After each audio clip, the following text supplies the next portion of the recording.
جھوٹ نہ بولا کرو، چوری نہ کیا کرو، شراب نوشی نہ کیا کرو، ماں باپ کے ساتھ بدتمیزی سے پیش نہ آیا کرو، بیویوں کے ساتھ حسن سلوک کیا کرو، ادخلوا فی السلم کافہ، اس طرح تم دین میں پورے پورے داخل ہو جاؤ۔ وَلَا تَتَّبِعُوا خُطُوَاتِ الشَّيْطَانِ، اور شیطان کی پیروی نہ کرو، شیطان کی پیروی نہ کرو۔ شیطان کی پیروی کس طرح نہ کرو کہ ابھی اذان ہوگی اور تمہارے دل میں یہ خیال آئے گا کہ چلو نماز پڑھ لی جائے، نماز کا وقت ہو گیا ہے، اگلے ہی لمحے خیال آئے گا کہ چلو چھوڑو کل سے پڑھ لیں گے، تو تم نے شیطان کی پیروی کر لی ہے۔ وَلَا تَتَّبِعُوا خُطُوَاتِ الشَّيْطَانِ، اللہ فرماتا ہے شیطان کی پیروی نہ کرو، شیطان کے پیچھے نہ چلو، بلکہ اگر پیروی کرنا ہے تو میرے محبوب کی کرو، اس کے رسول کی کرو۔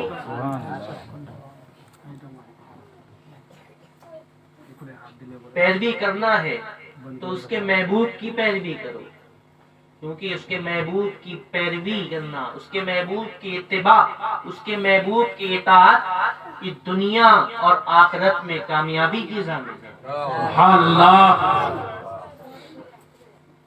اللہ فرماتا ہے قل ان کنتم تحبون اللہ فاتبعونی یحببکم اللہ، کہ اے محبوب آپ فرما دیجئے کہ اگر تم اللہ سے محبت کرتے ہو،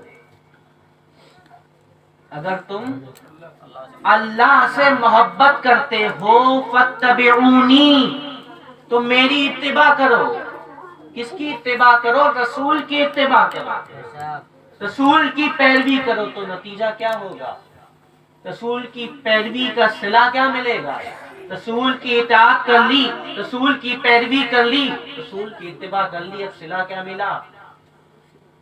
یحببکم اللہ، اللہ تم سے محبت فرمانے لگا۔ سبحان اللہ، سبحان اللہ۔ کمال یہ نہیں کہ اللہ بندہ اللہ سے محبت کرتا ہے، یہ کمال نہیں، کمال تو یہ ہے کہ اللہ بندے سے محبت کرنے لگے۔ واہ کیا بات ہے، بہت اچھا۔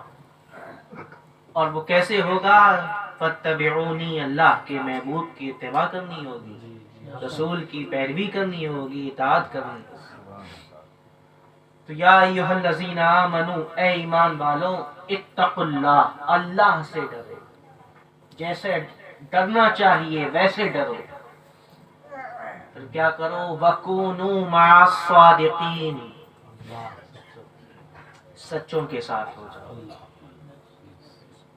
اس کے محبوب بندوں کے ساتھ ہو جاؤ، ان بندوں کے ساتھ ہو جاؤ جنہوں نے اللہ کے رسول کی پیروی کر لی، تو پھر ان کا مقام یہ ہوا کہ یحببکم اللہ، اللہ ان سے محبت کرنے لگا، اللہ ان سے محبت فرمانے لگا۔ ان بندوں کے ساتھ ہو جاؤ، ان بندوں کی معیت میں آ جاؤ، ان بندوں کی سنگت میں آ جاؤ، ان کی صحبت اختیار کر لو، ان کی مجلس میں آیا کرو، بیٹھا کرو، ان کے چہروں کو تکا کرو۔ وَكُونُوا مَعَ الصَّادِقِينَ، سچوں کے ساتھ ہو جاؤ، اللہ کے نیک بندوں کے ساتھ ہو جاؤ۔ پہلے ڈرو، پھر اللہ کے نیک بندوں کے ساتھ ہو جاؤ۔ ایک بات اور، اتقوا اللہ، اللہ سے ڈرو، بات یہی اتنا ہی کافی نہیں ہے۔ کچھ لوگ کہتے ہیں نا کہ نماز اور روزوں کی طرف بلاتے ہیں کہ ان اولیاء اللہ کی بارگاہوں میں جانے سے کیا ہوگا، ان درگاہوں پر جانے سے کیا ہوگا، کیا ملے گا؟ لیکن اللہ فرماتا ہے اتقوا اللہ، ڈرو، اس کے بعد کیا کرو؟ وَكُونُوا مَعَ الصَّادِقِينَ، سچوں کے ساتھ ہو جاؤ۔ کون ہے یہ؟ کہ اللہ کے محبوب بندے ہیں، یہ اولیاء اللہ ہیں، جی جی جی یہ وہ بندے ہیں کہ جن سے اللہ خود محبت فرماتا ہے۔ بے شک بے شک سبحان اللہ، نعرہ تکبیر، نعرہ رسالت، کلیمی سرکار۔ اب اللہ نے ان بندوں کو یہ طاقت عطا فرما دی ہے کہ یہ بندوں کی حاجت روائی کرتے ہیں، یہ بندوں کو عطا کرتے ہیں، جو ان کی بارگاہ میں آ جاتا ہے، جو سوال کرتا ہے تو عطا کیا جاتا ہے۔ واہ، اللہ کے رسول کی پیروی کی، اتباع کی، تو اب مقام یہ ہو گیا ہے کہ غوث اعظم بن گئے ہیں۔ سبحان اللہ، سبحان اللہ، سبحان اللہ۔ اللہ کے رسول کی پیروی کی، اللہ محبت فرمانے لگا پیروی کے نتیجے میں، تو اب مرتبہ یہ ہو گیا ہے کہ اب غریب نواز ہو گئے ہیں، بندوں کی غریب نوازی فرما رہے ہیں۔ سبحان اللہ۔ تو انہی نیک بندوں کے ساتھ اللہ ہمیں ان کی صحبت اختیار کرنے کا حکم فرما رہا ہے۔ صبح سورج بعد میں طلوع ہوتا ہے، لیکن بغداد معلیٰ میں غوث اعظم کی بارگاہ میں مخلوق جھولی پھیلائے پہلے کھڑی ملتی ہے۔ سبحان اللہ، سبحان اللہ، سبحان اللہ۔ صبح سورج بعد میں طلوع ہوتا ہے، سبحان اللہ۔ لیکن غریب نواز کی بارگاہ میں مخلوق کاسے گدائی لیے، کاسا لیے پہلے کھڑی ہوتی ہے۔ کیا بات، صبح سورج بعد میں طلوع ہوتا ہے، نظام الدین محبوب الہی کی بارگاہ میں مخلوق قطاریں لگائے پہلے کھڑی ہوئی ہے۔ کیا بات ہے۔ یہ کیوں کھڑی ہوئی ہے؟ کیونکہ ان کے دلوں میں اللہ نے محبت ڈال دی ہے کہ زندگی بھر رو رو کر گڑ گڑا کر اللہ کے حضور عبادت کرتے رہے، اس کا ذکر کرتے رہے، اس کی تسبیح و تحلیل بیان کرتے رہے۔ اب اللہ نے بندوں کو ان کے ذکر میں لگا دیا ہے۔ کیا بات ہے، بہت اچھا۔ اللہ کے رسول صلی اللہ علیہ وسلم ارشاد فرماتے ہیں، حضرت عباس سے روایت ہے کہ اللہ کے رسول نے فرمایا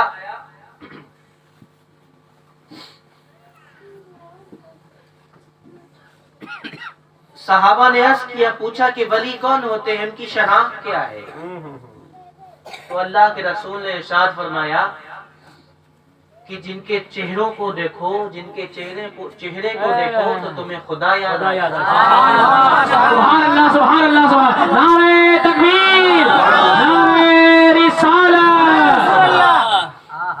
جن کے چہرے کو دیکھنے سے، جن کے چہرے کو تکنے سے اللہ یاد آئے گا۔ اور دوسری روایت میں ہے کہ ولی کی شناخت کیا ہے، اس کی پہچان کیا ہے؟ اللہ کے رسول نے فرمایا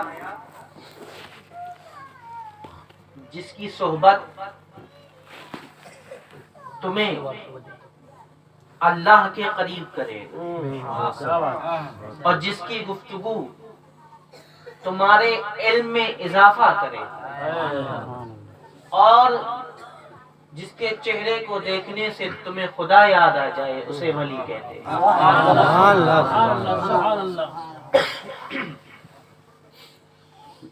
حضور خواجہ غری نواز رضی اللہ تعالی عنہ کا قول ہے کہ جس شخص میں 3 باتیں پائی جائیں کیا بات، کیا بات۔ وہ اللہ کا ولی ہے۔ سبحان اللہ۔ سمندروں جیسی سخاوت۔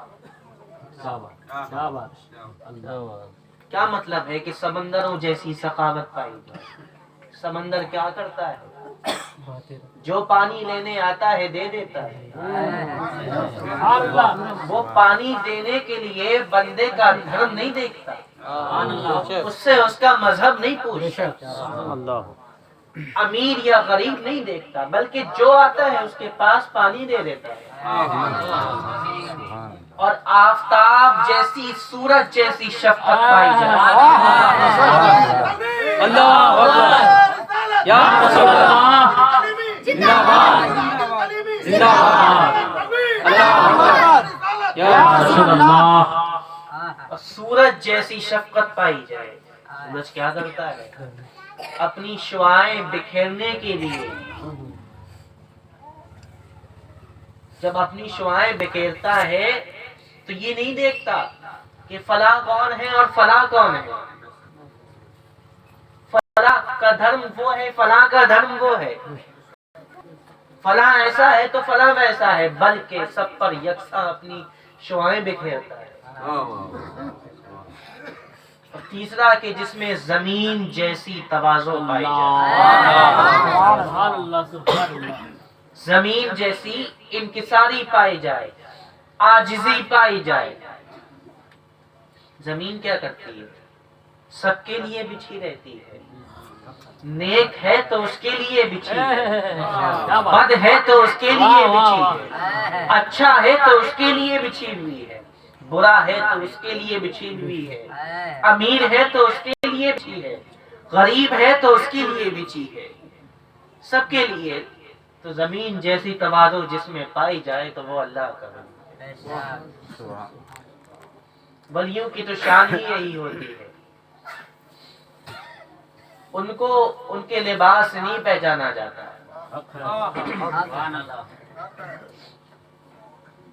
بلکہ تواضع، انکساری، شفقت اور سخاوت سے پہچانا جاتا ہے.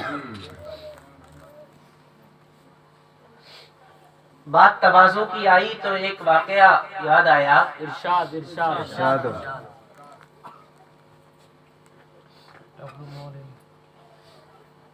کہ جب خانقاہ کی مسجد کا تعمیری کام چل رہا تھا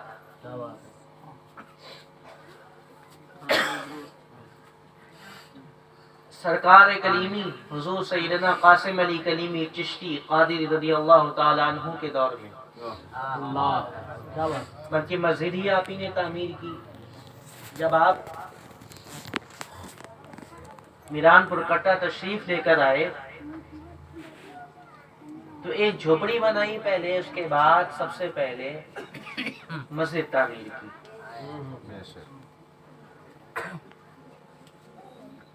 تو مسجد کا تعمیری کام چل رہا تھا تو سرکار کلیمی خود کام کر رہے تھے اس میں، اللہ اکبر مسجد کی تعمیر میں. سبحان اللہ. تو کوئی شخص آیا ملنے کے لیے اور پوچھا کہ سرکار کلیمی کہاں ہے، مجھے ان سے ملاقات کرنی ہے. اور کس سے پوچھ رہا ہے؟ خود سرکار کلیمی سے. کہ لباس ایسا تھا کہ شناخت نہیں کر پا رہا تھا، اور مزید یہ کہ مسجد کے تعمیری کام کر رہے تھے، اینٹیں اٹھا کے دے رہے تھے. تو بتایا کہ فقیر کو ہی قاسم علی کلیمی کہتے ہیں.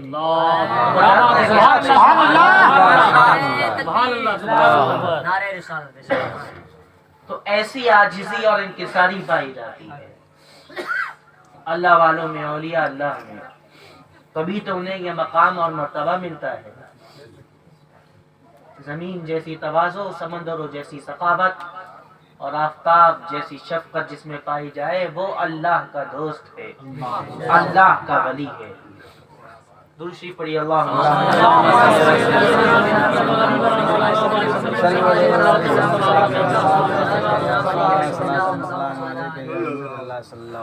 سمندروں جیسی سخاوت. حضرت خواجہ نظام الدین اولیاء محبوب الہی رضی اللہ تعالی عنہ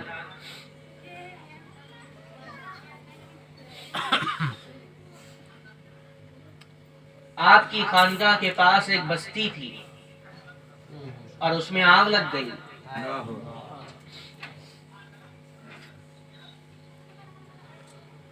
آپ اپنی خانقاہ کی چھت پر کھڑے ہو کر اس بستی کو دیکھ رہے تھے. کہ سب کے گھر جل گئے. تیز دھوپ تھی.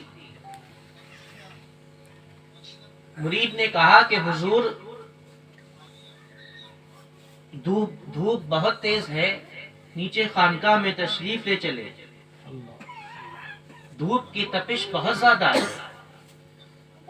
خواجہ نظام الدین اولیاء محبوب الہی فرماتے ہیں کہ سنو,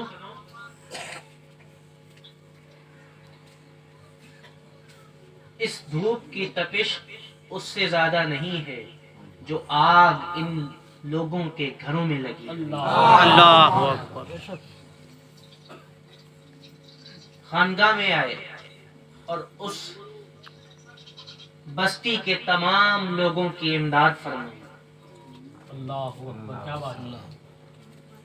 سب کی مدد فرمائی. سمندروں جیسی سخاوت سبحان اللہ. جس میں پائی جائے وہ کون ہے؟ اللہ کے ولی ہیں.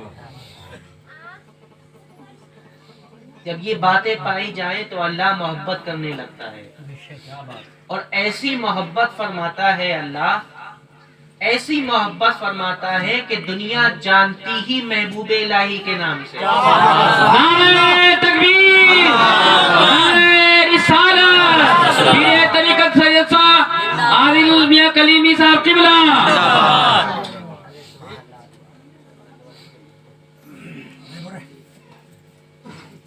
اللہ, تو یہ اللہ کے نیک بندے ہیں. ان کی صحبت میں آ جاؤ, ان کے دامن کو مضبوطی سے تھام لو. ان کے دامن کو تھام لو گے تو دونوں جہان میں تم کامیاب کہلاؤ گے, تمہیں کامیابی ملے گی. اور ان کے دامن کو کیسے تھاما جائے؟ ان کے دامن کو تھام کر نمازیں چھوڑو گے, ان کے دامن کو تھام کر گالیاں دو گے, ان کے دامن کو تھام کر لڑائی جھگڑا کرو گے, ان کے دامن کو تھام کر شریعت کے خلاف کام کرو گے. یہ ایسا دامن تھامنا کہتے ہیں, بلکہ دامن تھامنا تو اسے کہتے ہیں کہ شریعت کے دائرے میں رہ کر ہر کام کیا جائے. تب کہلایا جائے گا کہ ہاں تم نے غریب نواز کا دامن پکڑا ہوا ہے, ہاں تم نے غوث اعظم کا دامن پکڑا ہوا, تب کہلانے کے حقدار ہو گئے. مرید ہونے کا مطلب یہ نہیں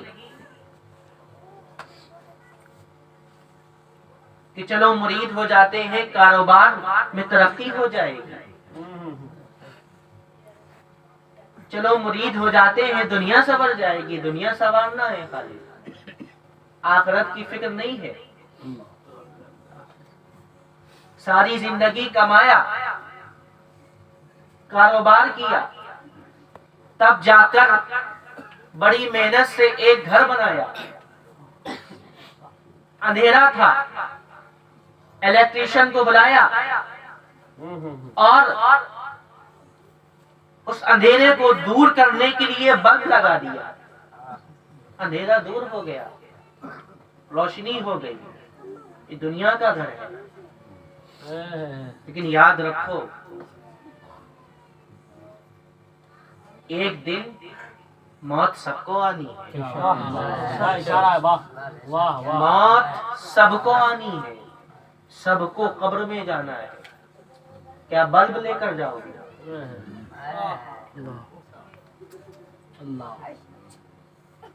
نہیں, وہاں روشنی کرنے کے لیے بلب لے کر نہیں جایا جائے گا. اگر وہاں روشنی کرنا چاہتے ہو تو کونو مع الصادقین, سچوں کی صحبت میں آ جاؤ. سبحان اللہ, سبحان اللہ. غوث اعظم کے دامن کو تھام لو, غریب نواز کے دامن کو تھام لو, سرکار کلیمی کے دامن کو تھام لو, اور دامن تھام کر ان کے نقش قدم پر چلو, ان کی سیرت کے مطابق زندگی گزارو. دیکھو کیا کبھی ان کی نمازیں قضا ہوئی ہیں؟ کیا کبھی ان کے روزے قضا ہوئے ہیں؟ کیا کبھی انہوں نے, ان اللہ کے بندوں نے شریعت کے خلاف کام کیا؟ نہیں. بلکہ ان کی پوری زندگی اللہ کے رسول کی سیرت کے مطابق بسر۔ تم بھی ان کے پیچھے پیچھے چلو۔ دعا ہے کہ اللہ پاک ہمیں ان نیک بندوں اولیاء اللہ کے نقش قدم پر چلنے کی توفیق عطا فرمائے آمین اور ان سے سچی محبت کرنے کی توفیق عطا فرمائے آمین اور ان کے بتائے ہوئے راستے پر چلنے کی توفیق عطا فرمائے آمین آمین یا رب العالمین وما علینا الا البلاغ۔ السلام علیکم۔